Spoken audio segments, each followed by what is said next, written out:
asawa pag-ayo. Pag-ayo. Tunay tinuod nga kasal dito sa langit. Amen. So, ikaw nga bana, dili lang limo panyangon sa pisikal ng imong asawa. Ang bana ni ay ang mag-una sa pagpangalagad o paanyabon nimo ang imong asawa tihag sa espirituhanon ng pagpangalagad. Ang singsing, lingin kini siya.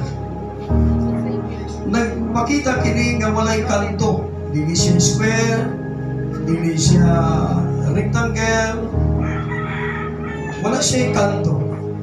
So, nagpakita kini siya unending, walay katapusan. So, kami yun, unending diha sa commitment. Mabuto lang kini sa kamatayon. Pero ang singsing nag-represent kini sa unending nga relasyon, unending commitment sa mag-asawa ba na o lalaki, o unending usap kini sa mag-asawa nga ilang relasyon ngadto sa Dios. Sa akong mga bukto, isulit ko aking kanina na agi sa aking pagmahal ko nimo, ikan ka lang isulit. Kasa akong sa kanina, aking pagtawilan at pagyaman. Ako kini itaog sa imong tudlo na timaan na ako nagmahal sa hantod. 15, 16, and 17. Gisulat kini siya sa mga tao magilangbagan sa Espiritu Santo. In other words, ang author sa Bible, Jesus, magsabahog sa Espiritu Santo.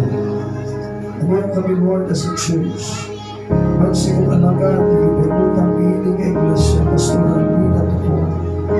Sa mga kaigsunan o sa kanang saksi ka mo, meaning ilong Diyos, 50th wedding anniversary, Brother Mitchell o Sister Rose. Lord, mahimbaya ka o mahimbaya ka.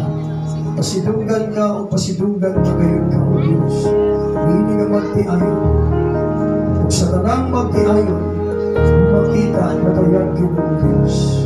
May ikaw na ginoon, mo'y autos sa kanino. Kung gibalaan di mo ang kanino, gimataro, imo kinigidisig yung ginoong Diyos. Tungod kay Diyos ka, na makikigusa sa tao. Kung karong masaktan sa tao, imong makikigusa. Masaktan usap sa tao, ang kaming lupon. Naghihiusa di ay di mo kinisig ang ginoong Diyos. Okay, ready? 1, 2,